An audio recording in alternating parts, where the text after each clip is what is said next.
Around that time, God sent Samuel to visit Jesse of Bethlehem to anoint one of his sons as the new king. Here are my sons.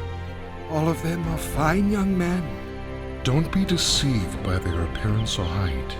People judge by outward appearance, but I look at the heart. Are these all the sons you have? No, the youngest boy is out in the fields, watching over the sheep. Hey, David! The prophet Samuel wants to see you! Here I am. Did you call me? This is my son David. This is the one. Kneel down, David. The shepherd boy David was anointed with oil before God to become the king of Israel. David, son of Jesse, God has chosen you to be king of Israel. The Spirit of the Lord came powerfully upon David from that day on. But the Spirit of the Lord had left Saul, and the Lord sent a tormenting spirit that filled him with depression and fear.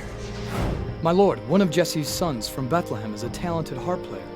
Let's get him to play soothing music, and you will soon be well again. So David was summoned by King Saul. The sound of David's harp eased King Saul's heart, and he was greatly pleased.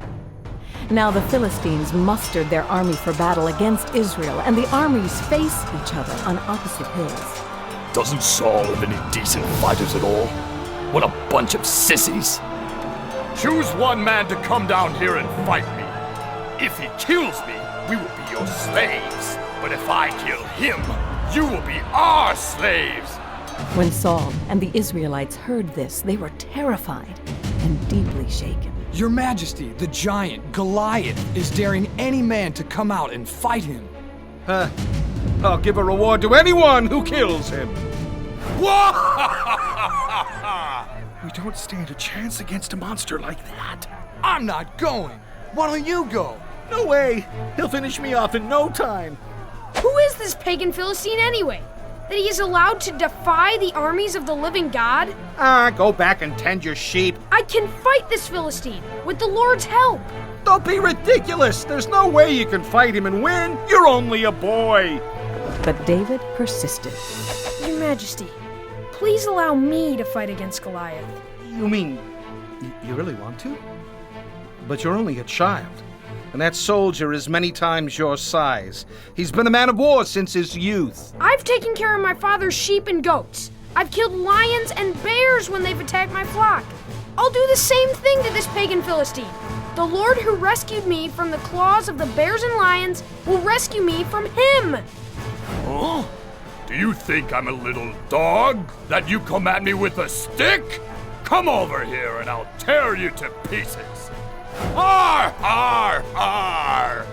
I see there is not even one brave soldier in Israel, just a little boy. I'll give your flesh to the birds and wild animals. Goliath! I come against you in the name of the Lord of Heaven's armies, the God of Israel! You little wimp!